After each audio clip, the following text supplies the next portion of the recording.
Another day, another works, trabaho na naman.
Nagpawisan na guys.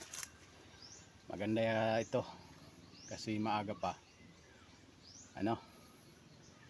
Exercise. Kailangan din natin ng exercise.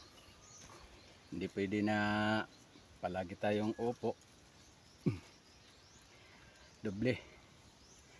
Pag nakapag-exercise ka, lalabas yung pawis sa katawan. Ibig sabihin, yung mga gaganda ang pakiramdam pag pinagpawisan tayo.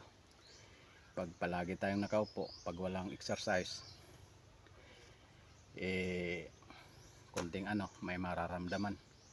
Ibig sabihin, nakapag-exercise ka pa, makukondisyon yung katawan mo, maalagaan pa yung tanim mo, bibigyan ka pa ng tanim ng bunga.